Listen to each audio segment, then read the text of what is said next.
I imagine a few more people will join as time goes on. We've got a really fantastic showing already.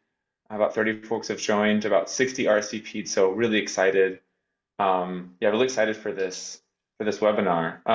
My name is Lucas Belluri. I'm an early student rep on the Science and Society section at the AGU, and this was really co-conceived by Sarah Turner and myself as a panel to sort of think through the intersection between atmospheric science and science and society, which is, of course, the title of this AGU webinar. I'm going to turn over to Kevin just to give a little more context in sort of the science and society section. Yeah, great. Thank you, Lucas. So, hi, everyone. My name is Kevin Reed. I am the president of the Science and Society section. So, welcome again to the second Science and Society Dialogue of the year here. It's a webinar series that we've been hosting going back on 2 years now. And this year's focus has been a little bit more on the kind of early career side of things. So really excited to get to the actual meat of the webinar here in a second. But as Lucas mentioned, I just wanted to take a second and introduce the Science and Society section within AGU. So the Science and Society section is actually is one of the relatively new sections of AGU that's really focused both on supporting and growing a community that actively facilitates these types of connections like we're doing here today between societies and earth and space sciences as a whole within AGU, as well as kind of foster opportunities for innovation within AGU that really helps to kind of connect the discoveries and solutions in the geosciences in a way that kind of benefits humanity. And that's really a focus in part of the discussion today in joint with the atmospheric sciences section. So just one last thing. As a science and society section is relatively new, we are organized in a way that I think most people on the call, if you're not a science and society member, you could become one. We're organized around 5 main tracks that really span large parts of AGU. The first is on science policy. The second is on art and science. The third is on social and behavioral science. And the fourth is on community and citizen science, which is, I think, some aspects might come out in our discussions here today. And the fifth track is around science communication. And so I welcome you to go to the Science and Society website. If you just Google AGU, Science and Society, you'll find us. And feel free to reach out to any of us via the chat or via email about ways to potentially volunteer in the future. So, Lucas, I'll turn it back to you. Great. Thanks so much for that context, Kevin. BZ, do you want to go next? Yeah, sure. Hi, everyone. I'm BZ. I'm a climate scientist, and I am a part of the AGU Atmospheric Science Early Career Committee. We got invited by Lucas and Kevin to co-host this event and submitted some names for the panelists and kind of work together with them to organize this and put this event on. And so just a thanks to their section and committee for inviting us to do it. Really excited about this discussion. Just kind of an introduction to the atmospheric sciences early career section. We also are an AGU committee, and we've got 5 subcommittees, some of which we'll be actively recruiting for kind of coming up. But basically, I'm on the seminar series subcommittee, which is kind of who we worked with, or why we got invited to work with Lucas and them on this talk. And then we also have a DEI subcommittee, a resources subcommittee, an annual meeting subcommittee, and the resources and annual meeting subcommittee have an event coming up on November 14th that is basically a guide for students and early career scientists to the AGU annual meeting. So that's on November 14th. I'll drop a link in the chat and maybe we can send an email out later. But if anyone's feeling overwhelmed, it's their first time coming to AGU, know anybody whose first time it is going to AGU, it can be a big and kind of overwhelming experience. And so it's just kind of a short webinar guide to how to approach that and get involved. Other than that, I will just say I'll also paste a link to basically our committee webpage, the Early Career Committee, in the chat. And if you're interested or want to be a part of it, feel free to reach out to any of us afterwards. Other than that, I'll turn it back to you, Lucas, and thanks for having us. Great, thanks, BZ. Um, I think without further delay, we can go ahead and sort of launch in today's event. So I'm going to quickly introduce Gage, and then I think Gage will introduce the other panelists. So Gage is Dr. Gage Kerr is an assistant research professor and professorial lecturer at the Department of Environment and Occupational Health at George Washington University. His research portfolio focuses on environmental health and equity issues associated with emissions and ambient air pollution. Gage, do you want to take it from here? Sure. Thanks, Lucas, for the introduction. Thank you all for being here. I know it's a busy time of the academic year for those of you in academia, and we all appreciate you taking some time out of your busy days to join us for this panel. I don't want to take too much time away from the real stars of today's webinar. So we're joined today by Jenny, Caitlin, and Yan, and they're going to be our three panelists today. At this time, I will invite them to introduce themselves and tell us a little bit about who they are and their research. So we'll just go in alphabetical order with first name. So Jenny, I'll turn it over to you. Okay, hi, thank you. Thanks, Gage. Yeah, so I'm thankful for this opportunity for us to be able to share about what we do. So I've been a happy sort of atmospheric science person ever since I was young. I love the sky in general. Ever since my dad showed me Halley's Comet when I was young, I was sort of hooked. In high school, I liked things about conservation. We had a research about spoiled fruits and how that could, generate electricity. So in college, when I found out that the Manila Observatory was doing work on clouds and climate change through a new laser that they had purchased, I thought I wanted to work there. So eventually, after college, I did get to work at the Manila Observatory on air quality. So through the Manila Observatory, I got to sort of have an understanding of the connection between science and society. So I'm going to share two sort of aspects of that work with you guys in terms of the questions that some community people asked us in terms of our science. So at first glance, a question from a community member might feel so overwhelming or make us feel sad about things we can't do or the overwhelming complexity of the issues we're dealing with. On the other hand, if we process it longer, I realize, and I've been taught or I've learned that these questions can actually motivate us because these are the questions that actually help us move forward in our science, as well as understand that we have to be part of multi-stakeholder engagements and that we're all helping each other.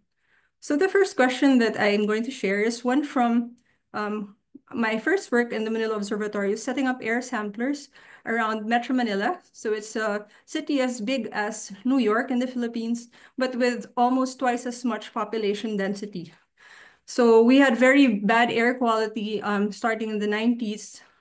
And we understood from our work in the Manila Observatory that was due to a lot of transportation issues.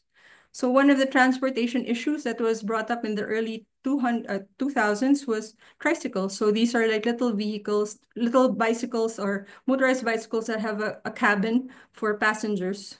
So tricycle drivers rely on their livelihood on this public transportation. And they were threatened that the government was saying that they needed to change their engines from 2-stroke to 4-stroke. So it took around 10 years before they actually came to the table to actually say and ask, what can we do to help with this, to improve air quality? Because there was not enough transitional support for them. So the data that we gathered in the Manila Observatory, we found out could help inform decision support systems such as this and have an answer for the tricycle operators when they became ready to start discussions with us.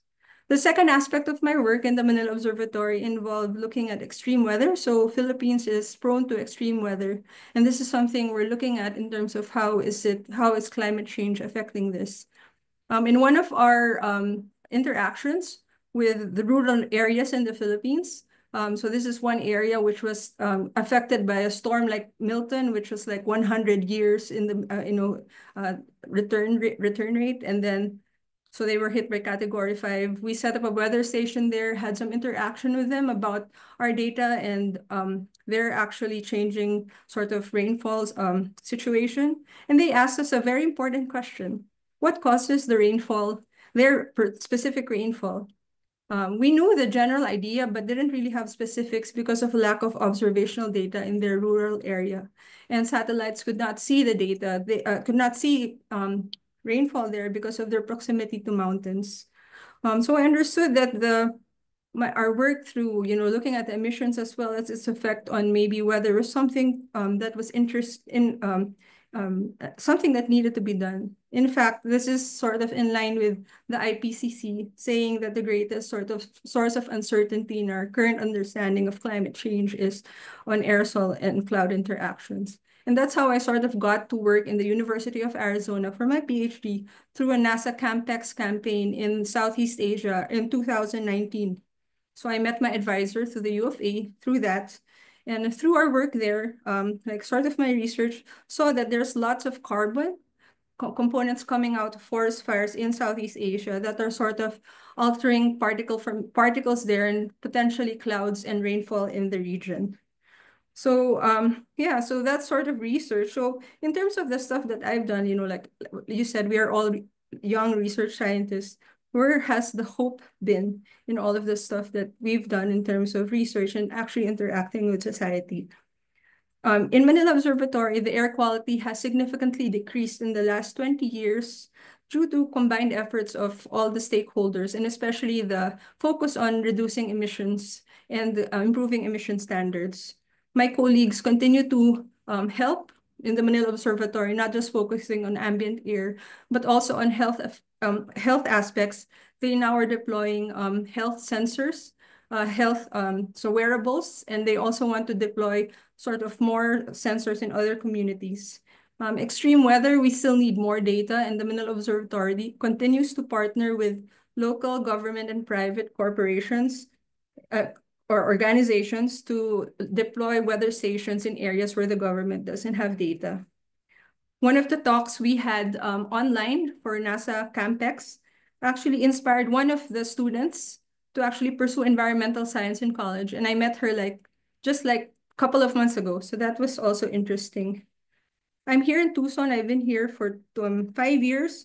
Some of the good news that I wanted to share was, well, through the University of Arizona and also partnership with the AAAR, they were able to help some students, some high school students, deploy air quality sensor as well as study that data in Tucson and compare that to emissions events as well as weather stuff. So this is high school students, so that's really interesting. And through the Carson Scholarship in the University of Arizona, we were able to share about our work on aerosol and climate through high school students. And interestingly, one of the high school students didn't stop at just understanding and looking at the data, but asking at the end, what can we do? And interestingly, he was asking about geoengineering, which is something that we're also discussing these days. So in more recent times, I've been here in the University of Arizona doing my PhD. I just graduated in March. I got married 2 years ago. We're starting a family, and I'm now doing a postdoc in the University of Miami, looking at ice in clouds through the NASA Activate project. My hope is that through all this, collaborations with University of Arizona and University of Miami, and even our meeting here, I can help build collaborations with my colleagues in the Manila Observatory, as well as, so I'm just very grateful to be here, and thanks for having us.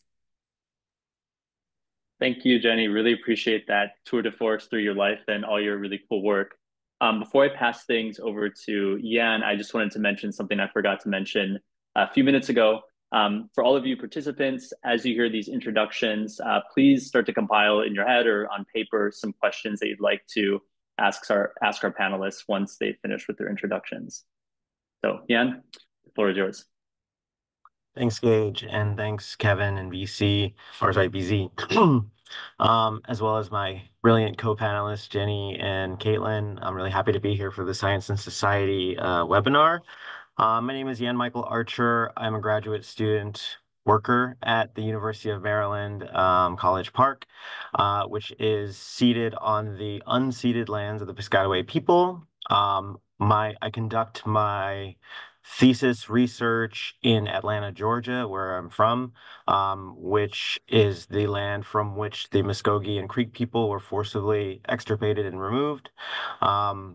And I came to the atmospheric science space by way of the environmental health and environmental justice movements, which first and foremost are political movements and liberation movements. And so I would be remiss if I did not make a passionate call for an end to the genocide in Gaza, as well as a stopping of the U.S.-Israeli war machine.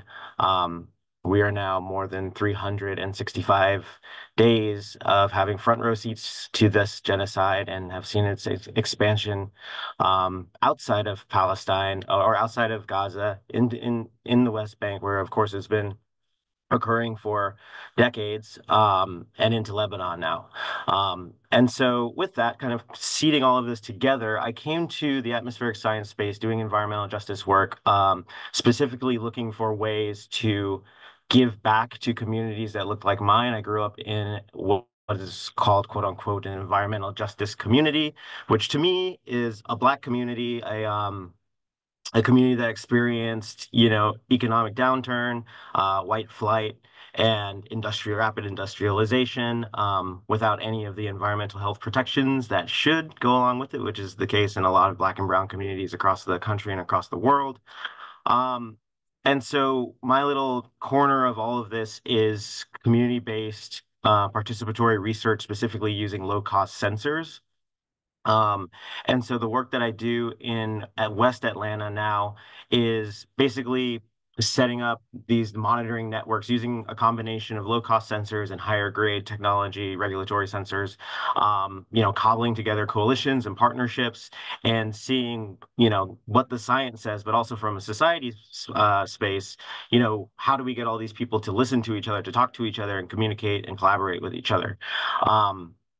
And so I've been doing this work in Atlanta for a little bit over a year now. Prior to that, I've, kind of conducted research and worked on similar projects in Newark, New Jersey, in the Carolinas. And, along the way, we've seen, especially now in these recent few years of the Biden administration, we've seen gobs of money poured into the environmental justice movement. But that money has had a lot of strings attached to it. And I'm sure some of you might be aware of how some of this Justice 40 funding has gone towards developers, or it's gone towards polluters and source emitters and stuff like that. And not so much directly to the communities. It's passed through these academic institutions and spaces and kind of in a lot, excuse me, in a lot of ways gotten lost before it reaches kind of the grassroots. And so when I think of science and society, I think of that. I think of our role and responsibility, especially if we're doing environmental justice, of preserving that liberative aspect and affect of the movement, and that political aspect of the movement, and making sure that our science is not first and foremost, definitely making sure that our science is not just discovery science. It has to be applied, which I'm happy to say that I've seen a lot of great things coming out of AGU to that note. But it has to get back to the people, it has to be informed by the community, and it has to materially change their lives for the better. And so that's what I try to do with my work, first and foremost. Some cool things that I've been involved in recently, I've mostly been doing direct monitoring using these sensors, but I've recently kind of dip my toe into the cumulative impact space. I want to talk a little bit about that. So the concept, for anyone who's not familiar, cumulative impacts pretty much it's described as different things: cumulative exposures, cumulative impacts, cumulative risk. But it basically describes this state where we're not all exposed to one thing at one time, right? At the same time that you're breathing in NO2, you're also breathing in particulate matter. You might also be breathing in other diesel particulates, VOCs, and all of these have a compounding effect on your mind, body, and spirit.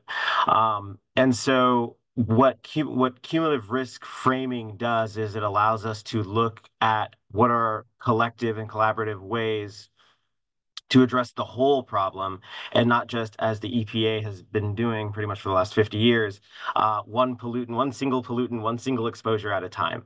And so I can share some links. There's a really great community guide that just came out from the Union of Concerned Scientists, along with the Coming Clean Coalition. It's a community guide for cumulative impacts. And really what we're trying to get across, and Gage, or I can't remember if it was Gage or Kevin, mentioned the importance of policy, right? And you know, getting away from our discovery science kind of, you know, home and comfort zone, and actually, you know, where we really need to be doing is acting on policy. And so that guide has a lot of great tips and tools for how we get our science into the policy space. Union of Concerned Scientists has their skeletons, like all the big greens, but they're doing a lot of great work in the policy space. Yeah, I look forward to the discussion. Thanks. Thank you so much. I appreciate you calling our attention to cumulative impacts. I feel as early career scientists, we're meant to be trained as experts in one really defined space to kind of, you know, find this niche and grow. And it's all too often that we don't think about the bigger picture. So thanks again.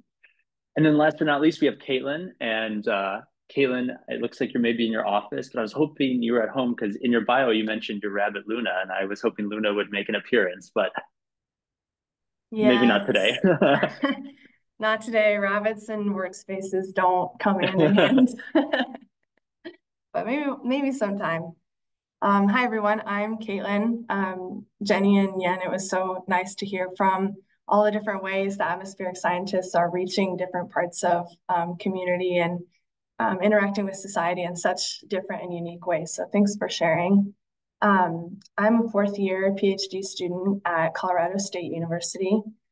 So I'm housed in the chemistry department, but I'm kind of partnered with atmospheric science. So my degree is actually atmospheric chemistry. And I'm kind of right at the start of my career. I didn't have the privilege to study environmental science or even know that environmental science existed in high school. And in undergrad, I kind of, you know, just got into chemistry because I was good at it, kind of thing. And through that, I really realized that one of my favorite parts of science was helping people who didn't get science to understand science.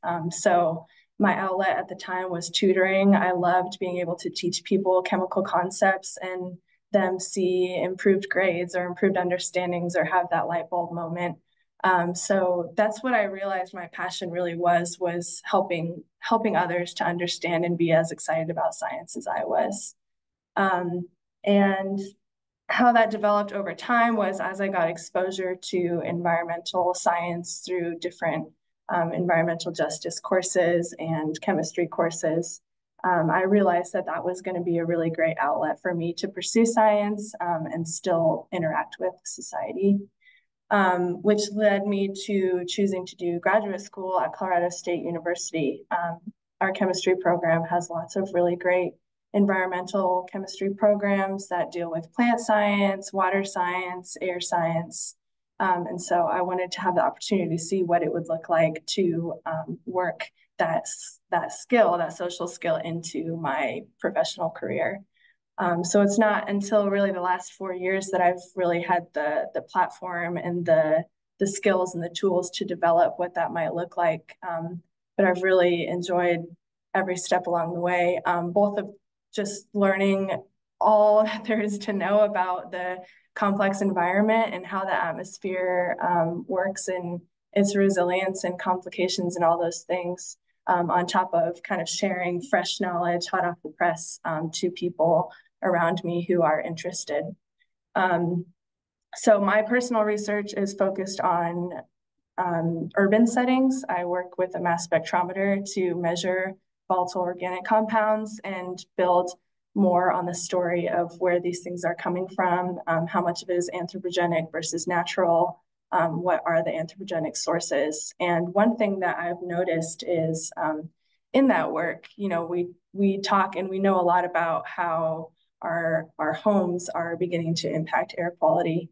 That traffic is a big one. Something we've known about for a lot longer, but personal care products like laundry detergents and shampoos we use in our homes are increasingly problematic. And I was like, well, that's a perfect way to learn to do science communication, because everyone knows what that's like. Everyone knows what candles smell like, what shampoos smell like, all those fragrances that we encounter every day. Everyone has seen the impacts of wildfire smoke or urban air pollution. So just having that bridge directly to society, I have found, is like a really perfect way to interact with society in a way that is meaningful and not just an out there concept. So what I did while I was in New York is I created a little pamphlet that I drew out, just kind of explaining the science. The funny part was we were doing our science in this cinder block cell of a building that was not used prior to us using the space, and all of a sudden there were UPS drop-offs every day, and there were people with lab goggles coming in and out, and strange equipment coming in and out. And we had lots of onlookers. We had lots of people who lived in the neighborhood curious of what was happening. So I used that as an opportunity to kind of go to the neighbors' houses and kindly just say, hey, this is what we're doing. This is why we're doing it. This is how we hope you can be involved. And although not many people enjoy opening their doors to strangers, the people who did open their doors were intrigued and interested to know what was happening next door. So throughout my PhD, I've been looking for small ways like that to interact with the public, to invite them into a scientific community, because they all have personal stories of ways that they have been impacted by air quality.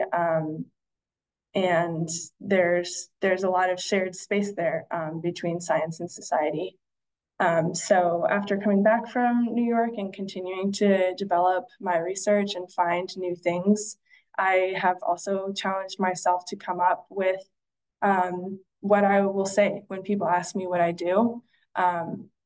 Being in a PhD program, it naturally comes up a lot, like, oh, I'm doing atmospheric chemistry, and people will ask, oh, so like, what do you know about acid rain? Or what, so like, we're all going down, right? Like, there's all of these kind of catchphrase things that will come up. And I decided I wanted to challenge myself to come up with an answer that I was satisfied with, because I was leaving those conversations thinking like, oh man, I wish I would have said this, or I wish I hadn't said this.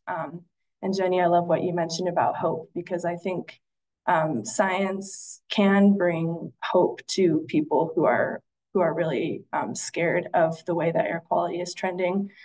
So I've challenged myself to write those, a couple sentences describing my work and the actions and things that day-to-day people can do to help combat air quality, especially in urban spaces. But yeah, mine's so far really been a journey of practicing and doing it wrong and deciding how I'd like to do it better next time. Kind of presenting research in professional and science settings for the first time, and finding creative ways to present my my science through art. So I'll do little sketches of what the air would look like if we could see it, kind of thing, just to promote intrigue and promote conversation between scientists and society in a way that may not have been accessible or even thought of before. Awesome. Thank you for sharing that journey with us, Caitlin. Really appreciate you and all the panelists. So we're going to transition now to the Q&A portion of today's panel. I'm going to kick things off with a couple questions that came to my mind when I read our panelists' bios and heard their introductions. As I'm asking my questions, please either put your questions in the chat or think of them. And then when I open this up to all of you, you can either raise your hand and unmute yourself, or again, put your questions in the chat. So I wanted to start out with an important concept that you all touched on, and it's the concept of engaging with folks outside of the ivory tower in the community. And some of you touched on it when you talked about your research. Some of you touched on it through more mentorship work that you've done with the communities and future scientists. So I'm hoping that each of you could share one challenge and then one way that community-based participatory research or community-engaged research has truly improved the quality, interpretation, scope, or any other aspects of your research. So challenge, and then one really good thing about the ways that this engagement has shaped your work.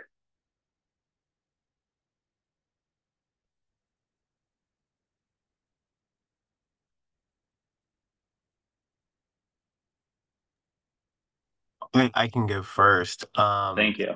The challenge, the most immediate challenge that came to mind was, well, I should say actually I'm thinking of a challenge that was solved by doing community-based work, which was sighting monitors in rural Alabama, in Uniontown, Alabama, which is, if you've heard the term sacrifice zone, you open up a dictionary and look up sacrifice zone and you'll see a picture of Uniontown, Alabama. And sighting monitors in the summer in this rural area without, Wi-Fi access, very, very low technology access, super hot, super humid, all of like the worst possible conditions for using these finely technical instruments.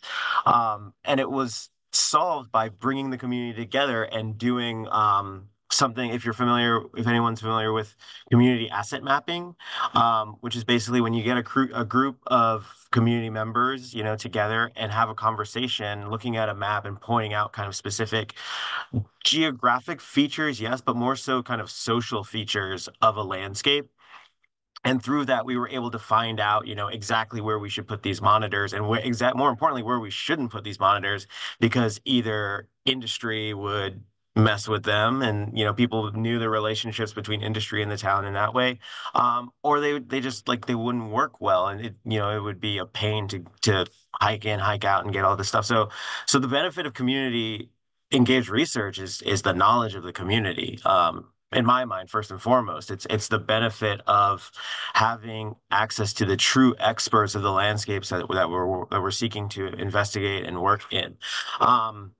Conversely, the challenge, I think, and something that, especially as an early career scientist, I feel like I put too much trust in academia when I first came into this work. And I put a lot of trust into, and I mean, we all kind of go through that indoctrinating thing of like, we're the scientists, we're the experts. We know what we're doing. We have the numbers, we have the data. But it was a challenge to kind of unlearn some of that. And I'll be blunt, when I came into community spaces sometimes as a new person, I could be pretty patronizing. And this is me coming from an environmental justice community myself, but coming by way of or through the lens of academia, thinking that I know what I know, and here's why we're going to do this way and why we're not going to do that way, And so the challenge is really kind of, learning, for me at least, not speaking for everyone. The challenge for me was learning to kind of take that humility, kind of humble space as a researcher, knowing what you know and communicating what you know, especially when it comes to communicating barriers and when it comes to communicating what technologically isn't feasible or financially isn't feasible. But creating that space to listen and learn and understand that the people you're talking to, while they might not have the degrees or, the training that you have, they might know a whole hell of a lot more than you do when it comes to this specific context.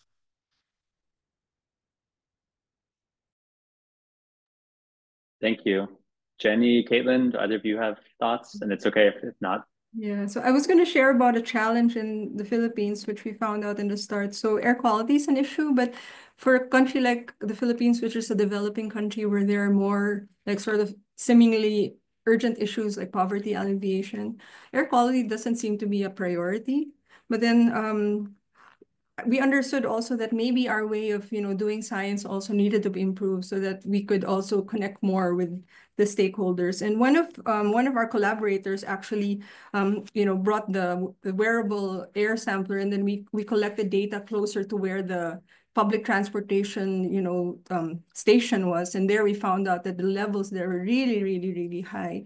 And we hadn't done that before. And that enabled us, I think, to be able to communicate with them more and,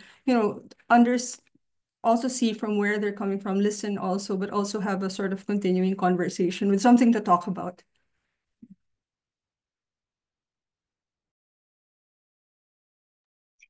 I'd say one challenge I've noticed is the amount of misinformation around atmospheric science is super, super accessible.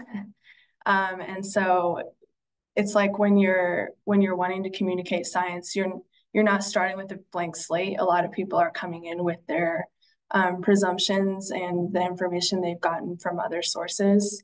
So learning how to approach that, like you mentioned, Yan, humbly and graciously, and not coming from a point of, well, you're wrong, even if they are, but finding ways to approach that that doesn't make it feel like an argument, but more like a conversation, has been challenging.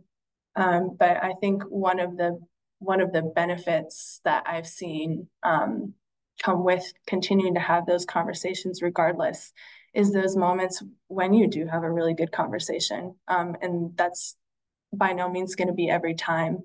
But I've had opportunities to partner with the library district here locally.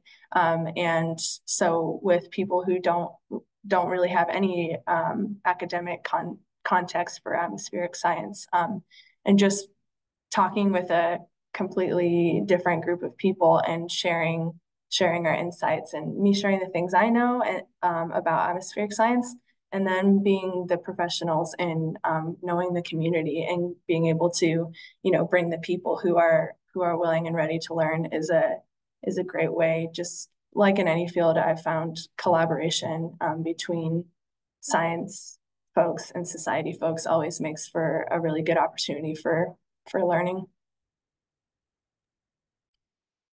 Thank you. And thanks to Julie for putting our first question in the chat. Keep them coming. But the first question, I think, is actually a follow-up to what you've all discussed.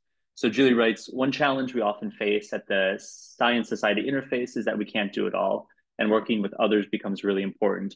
Do you have any unique partnerships you've experienced that you could share?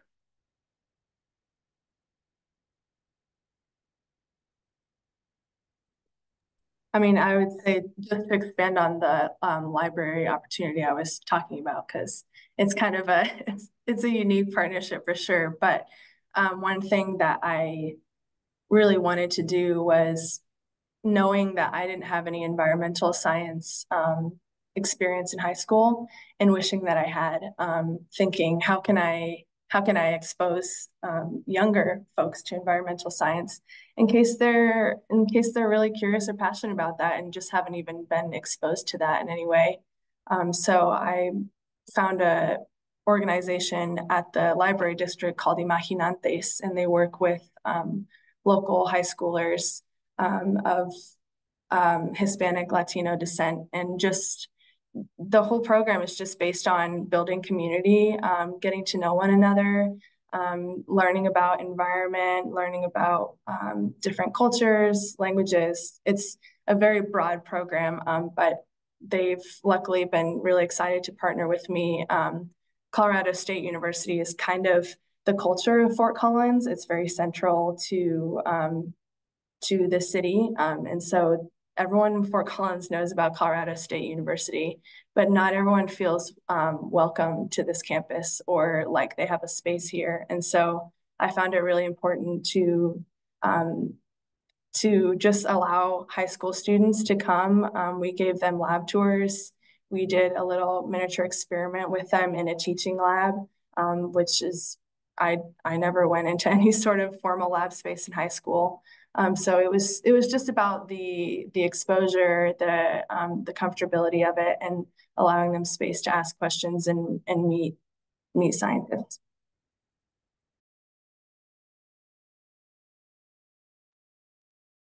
Yeah, I can give a plug for I'm a big fan of these national networks of NGOs and community, grassroots community organizations.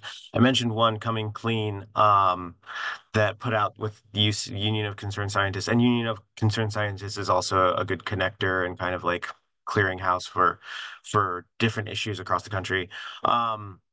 But Coming Clean is one, the Moving Forward Network is another, and what these kind of aggregatory, spots do is they hold space for these communities to be in coalition and come together under this single umbrella. And through that, you can just go to one space and kind of drill down and look through and identify, who's doing what work in which areas, which is very helpful for me, because Julie, I really appreciate you, voicing that. There's so much to be done, right?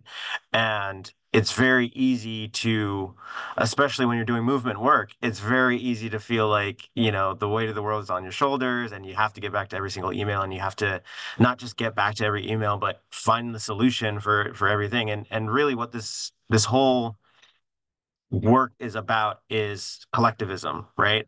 And moving forward together. And that's what, taking some time to become familiar with these different networks, with who they work with who's doing the work on the ground. That's kind of one of the best ways to stay helpful to the the fire hose of issues that we try to solve and work with. So those are 2, 3, I guess, if you can. I'm plugging UCS a lot. I don't really like them that much, but they do some good work. Coming Clean, Moving Forward network. Yeah. Yeah, for me, I wanted to share about the multi-stakeholder involvements of the Manila Observatory. So as scientists, yeah, we are sort of limited in our ways of understanding how to fully connect with the community. So we actually work with a lot of social scientists, people who are in policy, private sector, government sector, NGOs, local government units, as well as even religious groups. So we're sort of, the Manila Observatory in the Philippines is not limited, and they want to keep working together with lots of people, especially with a focus on addressing how can we help those most affected. So that's been inspiring.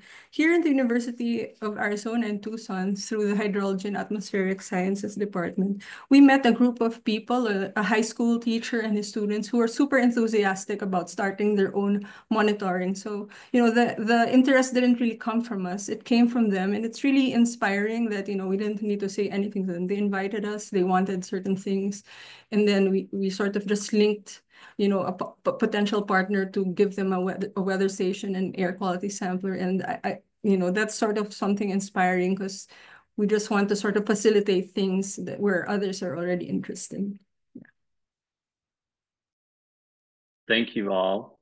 And thanks for sharing the links in the chat, Jan. I wanted to invite Akanksha, I apologize if I'm saying that incorrectly, to unmute and ask their question. Oh, that was fine, Akanksha. Akanksha. My question is more about the global north, global south divide. So at this point, it's well established that the global south faces disproportionate impact, and it's mainly impact of air quality, impact in climate change, and it's mainly due to the consumption of resources in the global north. And especially when we talk about air quality, which is what I study, the air quality in global south is very poor because we manufacture everything that is consumed in the global north. If we move the manufacturing to the US will face tremendous challenges. So where do we think research is lacking in this area, and what's like a way moving forward for young new career scientists?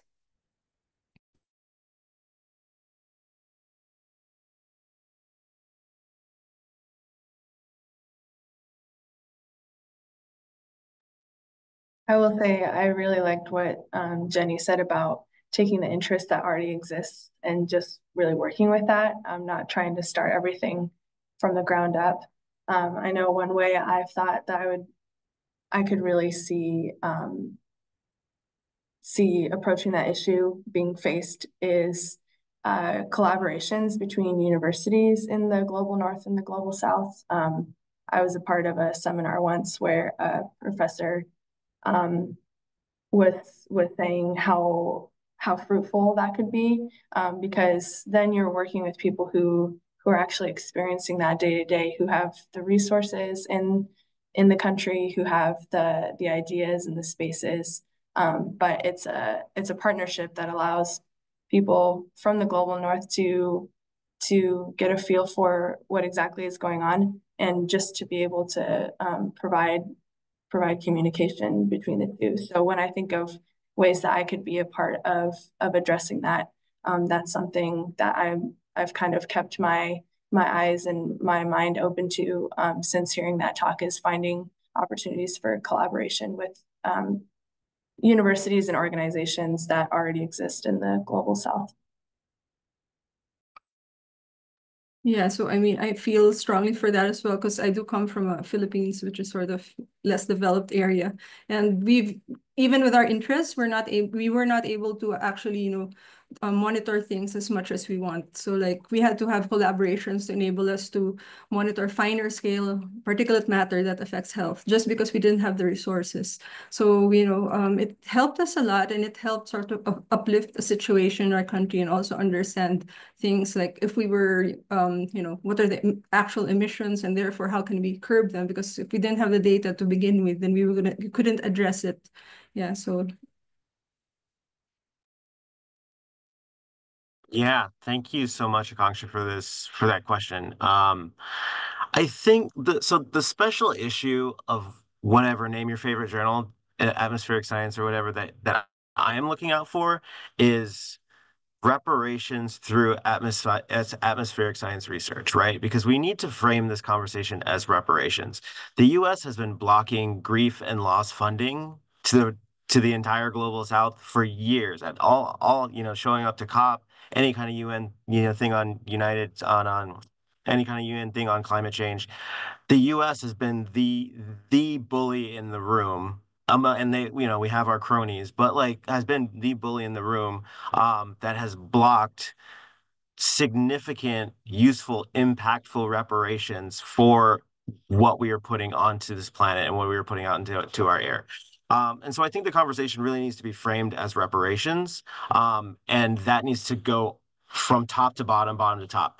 We need at all levels of education to be teaching climate change from the perspective of our society, those of us here in the United States now, our society, along with our, what you call it, accomplices, in the global north, are the reason that we are in this position that we teach climate change, or at least the way that I was taught climate change, as this abstract thing, like, oh, where did it come from? Oh, there's some bad corporate execs, maybe. No, it's the whole rotten system. And we need to, when we're talking about science and society, that's what needs to come through. And I think when we can have that conversation, we can have that framing, then the dollars and the science will follow. Great. Thank you all for those really powerful, important responses to the question. Any other questions in the chat, or does anyone want to unmute themselves and ask a question? All right, we have a question from Dean Calhoun. Thank you, Dean. Are you aware of any work occurring at the intersection between atmospheric science and society on topics besides air quality? That was one of my questions that I had on my list. So thank you, Dean, for asking it and not having me just ask all the questions. We have a lot of stuff in the Philippines, and especially in extreme weather. In fact, extreme weather is of more concern in like a developing country, rather than air quality, because it's floods. Floods affect everybody more like directly. So yeah, there's been a lot of work on that. Initially through flooding, landslides, and all of those things, and then more recently, like extreme events like typhoons that haven't happened in an area for like 100 years. So that's sort of the trend that we've been experiencing in terms of interacting with community members in the Philippines anyway.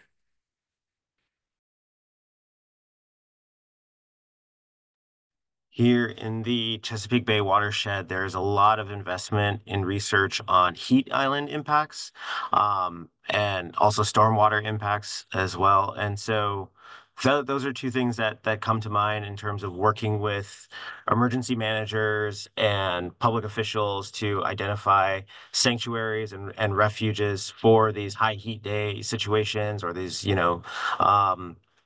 as the bay creeps closer and closer to your front door, those kind of noon flooding events and stuff like that, those impacts, again, very closely tied to extreme weather, but even in the absence of extreme weather, are becoming more and more of a problem.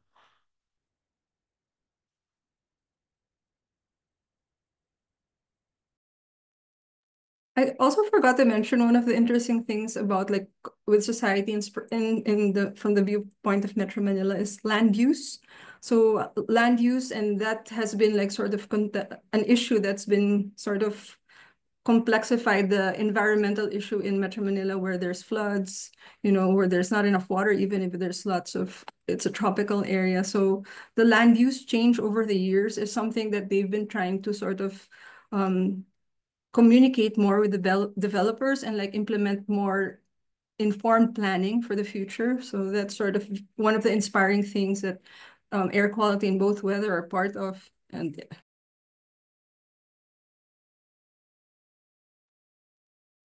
Thank you all. Any other questions from the audience? Well, while the other questions trickle in, I'll ask one. I think it was you, Jenny, who mentioned during the introduction about some wearable health sensors, right? I wanted to ask all three of you, what innovations in technology and science are you the most excited about when it comes to tackling air quality issues or just other pressing issues at this intersection of science and society? It seems like there's so much new AI, machine learning, low-cost sensors. We're really kind of drowning in new technology. So what makes you the most excited?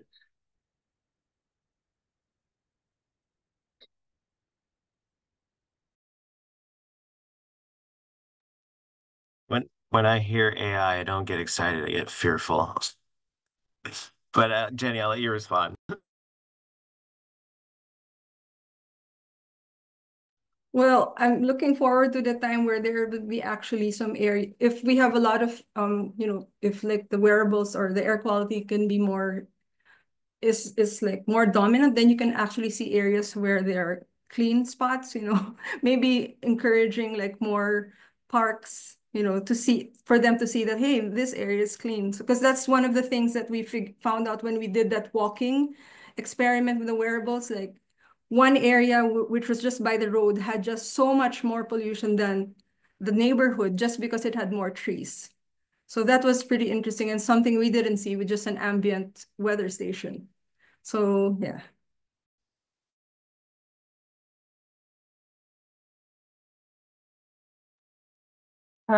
I think it's cool the different ways that science has become really accessible to anyone. So I recently learned about a free app where you can take a picture of the sky and it teaches you a little bit about the different clouds that are in the sky, but they're also using that data to kind of inform from the bottom up how well the satellites are doing at imaging clouds and those sorts of things. So just a small way that anyone can just download this app and be a part of it is really interesting to me. I also think it's really cool. I'm a part of the Letters to a Pre-Scientist program. I don't know if you guys have heard of that, but you just, as a STEM professional, we're called, we write letters back and forth to students in middle school generally, whose teachers have opted into this program. And it's just kind of a controlled way for you to get to know young students and for students to get to know scientists. But anyways, through that, I've learned that the sixth grader that I'm writing to is already learning coding. And I think that's really cool because that's a lot of what I do in my day-to-day. Like I think a lot of atmospheric science is in the numbers and the data and those sorts of things. So I think it's really awesome that kids, even that young, are able to kind of practice these new skills that technology has made way for. Yeah, I also got reminded about those high school students who were just looking at the Purple Air website. I guess you guys know. So it's so easy for them. It was easy for them to sort of do that and just, try to investigate why, ask the question. So the teacher just allowed them to sort of investigate how did these events link to like maybe fires or maybe a mine or maybe some sort of activity in that area. So that was interesting as well. Yeah, and just to add on, I'm a big fan, kind of, Caitlin, like what you're talking about, of these kind of public reporting tools that have come up, especially with the sensors that can pair with phones and stuff like that. I would love to see more kind of 411 info kind of incorporated where you can get in contact with your local utilities or local facilities to report what's happening in your community and have that crosstalk and have that on the spot engagement. That's something that has been experimented. It's been around in starts and stops, for several years, but I think it's moving in the right direction. Yeah. Thank you for those replies. It looks like we have a couple minutes left. I did not see any questions in the chat, so maybe I'll just have one quick wrap-up question, and we'll do kind of rapid fire. I think it was you, Yen, that mentioned cumulative impacts. You all, I think it's safe to say, kind of sit in the air quality domain, although your work reaches beyond that. If you had to pick another domain, another type of environmental exposure that you think is really important and understudied, what would that be? I'm hoping too, if there's early career folks on the call that are maybe looking for a niche, they can be inspired by the three of you.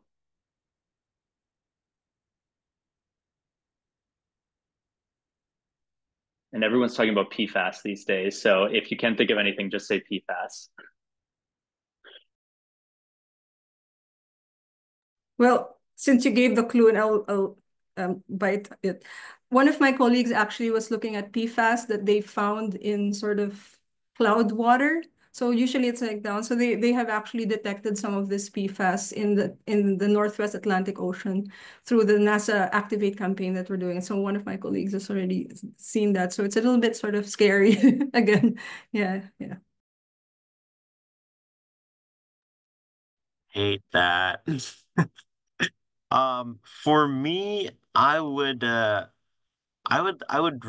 feel like I kind of missed my time or missed my boat to do more occupational health and occupational exposures, particularly the types of exposures that come home with the worker. So like pesticides, for example.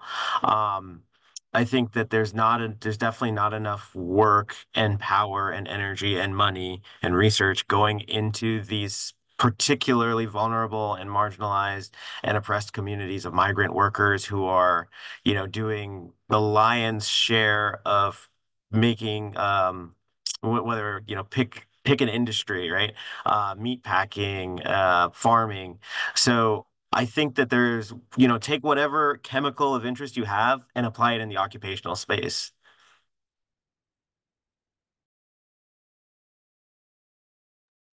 I've always found the energy sector interesting and kind of black box-ish to me. But up here in the Front Range, we've got crazy massive oil and gas industry. And it's really intriguing to think of all the different alternatives to that. So well, thank you all for that last question. Thank you all for your time and sharing your thoughts and experiences with all of us. I will turn things back to Lucas now to wrap things up. Yeah, thank you so much, Gage. I just want to just quickly say that I could not be more thrilled with this panel, with everyone's sort of perspective and really unique take on sort of the ways that, again, atmospheric science and science and society intersect. I'll be transparent and say that I know Jenny. We've worked together and collaborated at University of Arizona, so I'm a little biased already toward Jenny, but it was just Caitlin and Jan. It was just so wonderful to hear from both of y'all. And of course, Jenny, always great to hear from you. So really, thank you all so much for your time, Gage. You were a phenomenal, really phenomenal panelist. And I had so many questions, but I held them back to sort of enable sort of Gage to facilitate and for folks in the chat. And so would really be really interested in connecting with all of y'all outside of this and learning more about y'all's work. I don't want to quickly plug something. If folks are interested in volunteering as student or early career committee this coming year, you can learn more here. That's now in the chat for everyone. So please check out that link. And if folks are going to AGU, I'll be there. Would love to connect with folks. And again, I just said, please join me in sort of just a huge thank you to Jenny, Caitlin, Gage, and Jan for y'all's time today. It was really, really wonderful. And I think that's it. I think that's a wrap. And great connecting with folks. Thanks, y'all. Thanks, everyone. All right, Thank thank you. you.